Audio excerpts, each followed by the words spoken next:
इस श्लोक में त्वां वर्तमानं नरदेवदेहेष्वनु प्रवृत्तो यमधर्मपूगः लोभो नृतं चौर्यमनार्यं महो जयेष्ठ च माय कलहश्च दम्भः। तो इस श्लोक में श्रील प्रभुपाद जी यहाँ लिखते हैं कि किसी भी मत के अनुयायी गण धर्मों के सिद्धांत को पालन कर सकते हैं। इसके लिए कोई कन्वर्जन की आवश्यकता नहीं है। जैसे हम देख रहे हैं जब भी हम पुस्तक वितरण में जाते हैं गांव-गांव में, तो हम देख सकते हैं कि सो कॉल्ड एक धर्म है जो कि लोगों को कन्वर्ट कर रहा है कुछ कोई ना कोई तरीके से, चाहे वो उन्हें अन्न दे, शिक्षा दे या कुछ भी दे। लेकिन श्रील प्रभुपाद जी का यह उद्देश्य नहीं था। हमारा जो ये मिशन है, प्रभुपाद जी ने उसमें कभी भी ऐसा प्रोपेगेंडा नहीं बनाया कि आप सबको कन्वर्ट करो और हिंदू बनाओ। जैसा कि यहाँ प्रभुपाद जी लिख रहे हैं कि मतावलंबी बनने की कोई आवश्यकता नहीं है और ना ही हमें स्वधर्म त्यागी बनने की आवश्यकता है। इंग्लिश में प्रभुपाद जी लिखते हैं रेनेगेड्स। इसका मतलब है कि कोई ऐसा मिथ्याचारी जो कि बहुत लंबे समय से कोई एक धर्म का पालन कर रहा था और अचानक रातों रात उसने धर्म परिवर्तन कर दिया। जैसे कि हम देख सकते हैं कि जीसस क्राइस्ट जो यीशु ख्रिस्त थे, उनकी हत्या में भी उन्हीं के पार्टी के लोगों का मतलब योगदान था। तो ऐसा करने की हमें आवश्यकता नहीं है। श्रील प्रभुपाद जी ने ऐसा कभी हमें नहीं सिखाया। श्रील प्रभुपाद जी का उद्देश्य था कि सभी लोग एक ही छत्र में आए, और वो है कृष्ण भावनामृत छत्र, कि जहाँ पर लोग वास्तविक रूप में भगवान श्री कृष्ण की सेवा कर सके। तो श्रील प्रभुपाद जी बता रहे हैं कि हमारा यह आंदोलन लोगों को कन्वर्जन करने के लिए नहीं है।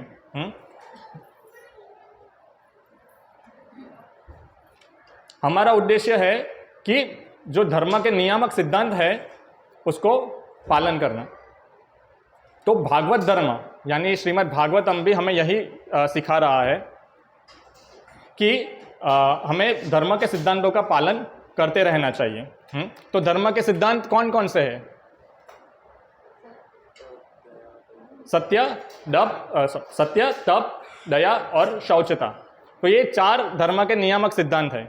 इसको कोई भी व्यक्ति पालन कर सकता है। जैसे कि श्रील प्रभुपाद जी कई बार अपने प्रवचनों में बताते थे कि आप चाहे कोई भी धर्म में हो, चाहे हिंदू हो, मुस्लिम हो, ईसाई हो या कोई भी हो, लेकिन आपको आपके धर्म का सिद्धांत का पालन करना चाहिए और वास्तविक रूप से उसको पालन करना चाहिए। उसमें प्रभुपाद जी बता रहे थे कि श्रीमद् भागवतम से एक श्लोक बता रहे थे, सवै पुंसाम परो धर्मो यदो भक्ति अधोक्षजे अहेतु की अप्रतिहता ययात्मा सुप्रसिद्धति। तो first class religion Prabhupada ji बता रहे थे। तो प्रथम कक्षा का धर्म है कि भगवान कृष्ण की प्रीति के लिए उनकी सेवा करनी चाहिए, चाहे आप फिर कोई भी धर्म मतलब शारीरिक धर्म के अनुयायी हो। तो उसमें प्रभुपाद जी एक एग्जाम्पल भी देते हैं कि यदि कोई व्यक्ति कोई बड़ी डिग्री प्राप्त करता है, सपोज MA, तो लोग उसको पूछेंगे कि आपने ठीक है अपना ग्रेजुएशन प्राप्त कर लिया, लेकिन कोई यह नहीं पूछेगा कि आपने कौन से कंट्री से मतलब कौन से देश से पदवी हासिल की है, कौन सी कॉलेज से हासिल की है। यह मैटर नहीं करता। मैटर क्या करता है कि आपने MA की डिग्री प्राप्त की। तो उसी प्रकार से जो धर्म का जो फल है, भगवान की प्रसन्नता, भगवान की सेवा, तो वो हमें चेक करना चाहिए। वो हमें इसीलिए हमें धर्मों का सिद्धांत पालन करने चाहिए। तो ये जो भागवत धर्म है वो भी हमें यही सिखाता है कि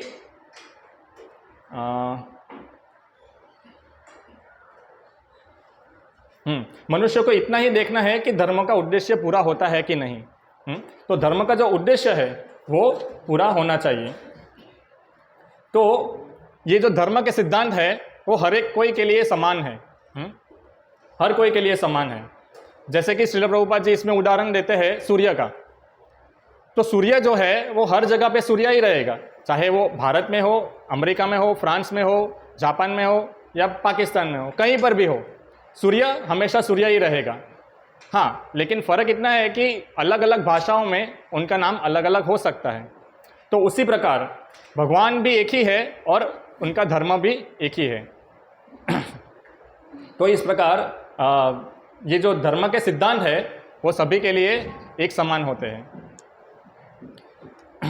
जैसे कि हम गीता महात्म्य में भी आखिरी श्लोक में देखते हैं कि एको देवो देवकी पुत्रम गीतम, मतलब उसमें भी बता रहे हैं कि भगवान एक ही है, देवकी पुत्र कृष्ण, एक ही शास्त्र है भगवत गीता, एक ही धर्म है भगवान की प्रसन्नता के लिए कार्य करना, और एक ही मंत्र है जो हमारा हरे कृष्ण महामंत्र है। तो इसीलिए भागवत धर्म हमें धर्म के सिद्धांत का पालन करने का आग्रह कर रहा है। तो ये जो हमने देखा कि धर्म के सिद्धांत सभी के लिए एक समान होते हैं। तो अभी किसी को प्रश्न हो सकता है कि आजकल तो हम देखते हैं कि जो अन्य धर्म के लोग हैं, जैसे कि मुस्लिम है, क्रिश्चियन है, तो वो उन लोगों के धर्म में तो मांसाहार पर कोई वर्जन नहीं है। वो लोग तो खुलेआम मांसाहार कर रहे हैं और ऐसे अनेक अधार्मिक चीज़ें कर रहे हैं। तो इसको कैसे समझ सकते हैं? हालांकि ऐसा नहीं है। सभी जो वेद शास्त्र है, सभी शास्त्र, कुरान हो या बाइबल हो या फिर हमारे वेद शास्त्र हो, तो सभी शास्त्र एक ही उद्देश्य पर व्यक्ति को लाने की मतलब प्रयास करते हैं, लेकिन उनकी चेतना के अनुसार। जैसे यहाँ पर बताते हैं भागवत में कि कोई देश काल के अनुसार यह अलग अलग हो सकता है, मतलब धार्मिक सिद्धांत देश काल की परिस्थितियों की वजह से अलग अलग हो सकता है। तो हम देखते हैं कि कुरान जैसे है तो उसमें बताया गया है कि कोई व्यक्ति को अपनी माता, अपनी बहन या अपनी पुत्री के साथ संग नहीं करना चाहिए। तो क्यों ऐसा बताया गया है? क्योंकि उस समय के लोग वो ऐसा करते थे, उनको मनुष्य लेवल पर लाने के लिए उनके धर्मशास्त्रों में ऐसा लिखा गया है। तो कोई बोल सकता है कि उनके धर्मशास्त्र में तो गाय का कत्ल भी लिखा है, हलाल जिसको बोलते हैं। तो वास्तव में वैसा नहीं है। उसका भी उद्देश्य यही है कि व्यक्ति धीरे धीरे करके अपनी मांसाहार के प्रति जो रुचि है उसको कम करके भगवान की शरण में जाए। जैसे कि कोई पक्का मुसलमान है तो उसको पता होगा कि हलाल किसको बोलते हैं। उसमें एक सबसे पहले तो बहुत सारा धन एकत्रित कर एक गाय को लाया जाता है। फिर उसकी एक विधि है कि जो व्यक्ति जो हलाल कर रहा है वह स्वयं गाय को काटेगा और ऐसी जगह से काटेगा, मतलब वहाँ पर वर्णन है, मुझे एग्जैक्टली नहीं पता, कि गाय के गले के पास एक नस होती है जिसको पर्टिकुलर वही नस को अगर काटेंगे तो हलाल होगा। और उसके पीछे उद्देश्य यही है कि जब वो व्यक्ति उस नस को काटेगा तो बहुत सारा खून बहेगा, हाँ, जिसको देखकर उसे खाने की इच्छा नहीं हो। और गाय की कत्ल होने के बाद, हत्या होने के बाद उसका जो मांस है उसको सारे गांव में बांटना चाहिए। तो कोई व्यक्ति ऐसे करके सोचेगा कि मैं इतना परिश्रम कर रहा हूँ, इतना धन एकत्रित करता हूँ, इतना दुख मतलब उनको पहुँचाता हूँ, उसके बाद में मुझे बहुत कम मिल रहा है। तो वो धीरे धीरे करके ऐसा करके फिर मांसाहार छोड़ देगा। तो ऐसी कुछ हलाल की वास्तविकता है, लेकिन आजकल के लोग यहाँ नहीं समझते। जैसे कि क्रिश्चियन, मतलब बाइबल जो है उसमें भी जीसस क्राइस्ट ने बताया था कि thou shall not kill। लेकिन क्या हुआ, थोड़े समय के बाद कुछ क्रिश्चियन राजाओं ने उन्हें बदलकर नॉट किल की जगह नॉट मर्डर कर दिया। मर्डर का अर्थ है कि सिर्फ मनुष्य की हत्या। तो वो लोगों ने ऐसे ग्रांटेड ले लिया कि पशु की हत्या कर सकते हैं, लेकिन धर्म का वास्तविक सिद्धांत यह नहीं है। धर्म का वास्तविक सिद्धांत है सत्य, तप, दया और पवित्रता। तो दया जो है वो सब में है, मतलब सारे धर्म शास्त्रों में है। तो इसीलिए हम बोलते हैं कि धर्म के सिद्धांत हर कोई के लिए समान है, प्रोवाइडेड कि वो उसको एज इट इज़ फॉलो करे, ना कि कोई एडल्टरेशन के साथ, मतलब मिश्रण के साथ। तो धर्म के यह मेन सिद्धांत है। तो हम जितनी मात्रा में यह सिद्धांत का पालन करेंगे, जैसे कि तप है, दया है, तो उतना हम भगवान से नज़दीक जाएंगे। हम स्वतः ही भगवान श्री कृष्ण से प्रेम करने लगेंगे। तो अभी यहाँ जो प्रश्न है कन्वर्जन, उसकी क्या आवश्यकता है? क्योंकि अल्टीमेटली सबका गोल तो एक ही है कि धर्म के नियामक सिद्धांतों का पालन करना।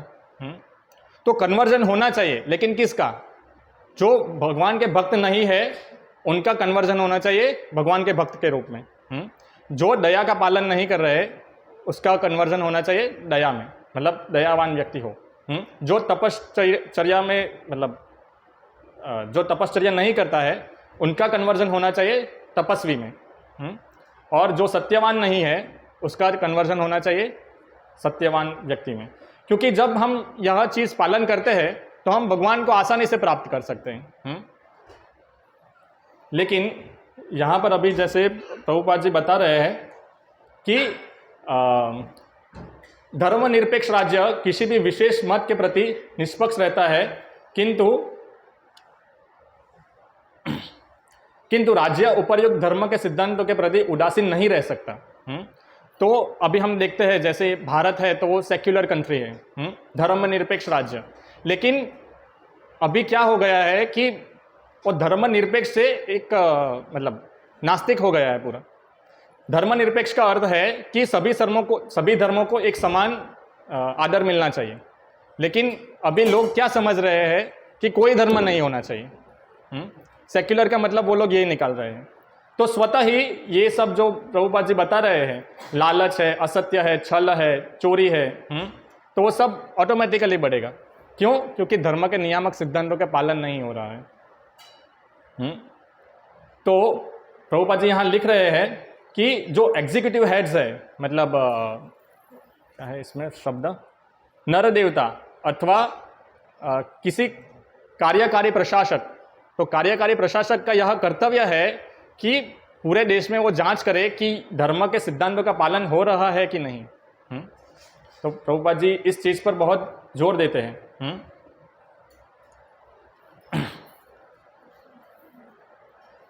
तो हमारा जो यहाँ आंदोलन है, इस्कॉन मूवमेंट, तो उसमें भी यह धर्म के 4 नियामक सिद्धांतों पर प्रभुपाद जी ने बहुत जोर दिया है। हम जो 4 रेगुलेटिव प्रिंसिपल्स जो बोलते हैं, तो एक्चुअली यही धर्म के 4 सिद्धांत को ही पालन करते हैं। जैसे कि हम मांसाहार नहीं करते तो दया का गुण है। सत्य के मतलब धर्म का जो पैर है एक दया, तो वो उसके लिए है। फिर हम जुआ नहीं खेलते तो हम सत्यवादी बनते हैं। फिर हम नशा नहीं करते। फिर हम अवैध स्त्री पुरुष संग नहीं करते तो उससे पवित्रता आती है। तो ऐसे जो 4 नियामक सिद्धांत है हमारी मूवमेंट में भी, उस पर प्रभुपाद जी ने बहुत जोर दिया था। क्यों जोर दिया था? क्योंकि हम इससे पापमय वृत्ति से बचे। क्योंकि क्या होगा कि जब हम कोई भी नियामक सिद्धांत का तोड़ेंगे तो हम पापमय वृत्ति करेंगे। उससे क्या होगा? हम अज्ञानी बनेंगे और अज्ञान के वश हम फिर से वो पापमय कोई और अन्य पापमय वृत्ति करेंगे, जिससे फिर हम और अज्ञान में आएंगे और ये साइकिल पूरा चलता रहेगा। तो इसीलिए प्रभुपाद जी ने बहुत जोर दिया है कि हमारी मूवमेंट जो है उसमें यह 4 नियमों का कड़काई से पालन होना चाहिए। हाँ, तो प्रभुपाद जी एक बार बता रहे थे अपने प्रवचनों में कि यह जो 4 नियामक सिद्धांत है वो तो एटलीस्ट लोगों को मनुष्य लेवल पर लाने के लिए है। आजकल हम देख रहे हैं कि सभी लोगों की सभी एक्टिविटीज़ अनरेगुलेटेड को क्या बोलेंगे, अनियंत्रित है। तो लोग बोलते हैं कि भाई मैं तो मनुष्य हूँ, तो ये नियामक सिद्धांत मुझे मनुष्य लेवल पर कैसे लाएंगे।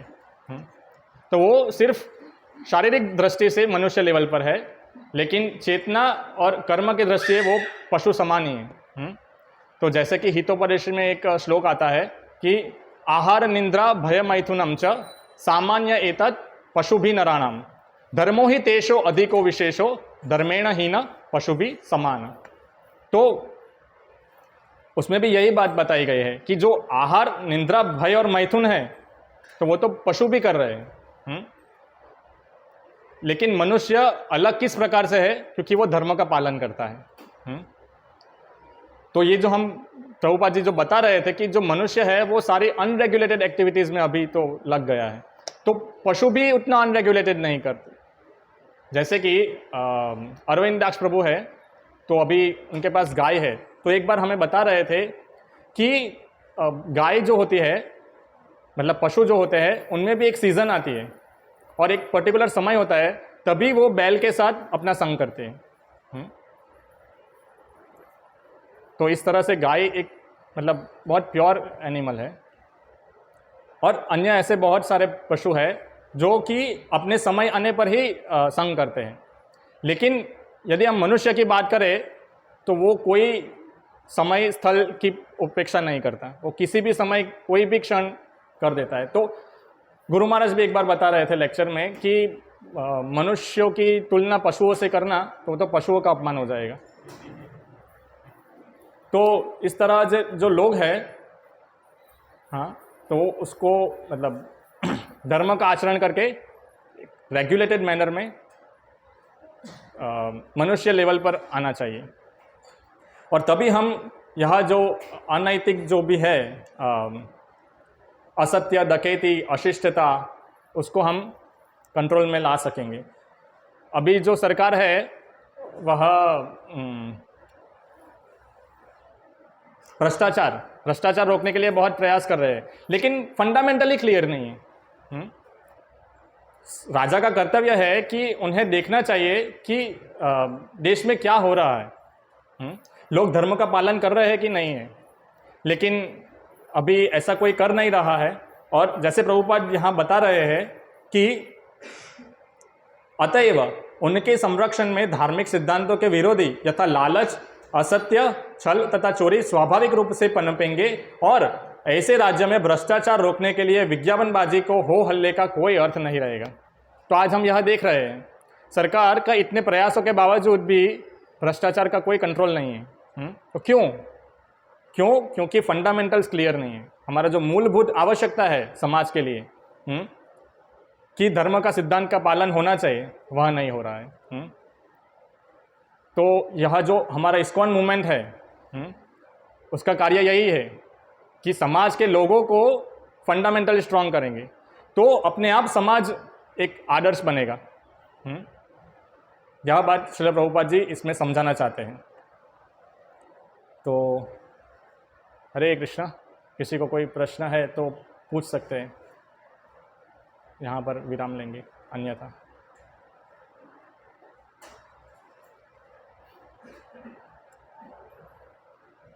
श्रील प्रभुपाद की जय, श्रीमद् भागवतम की जय।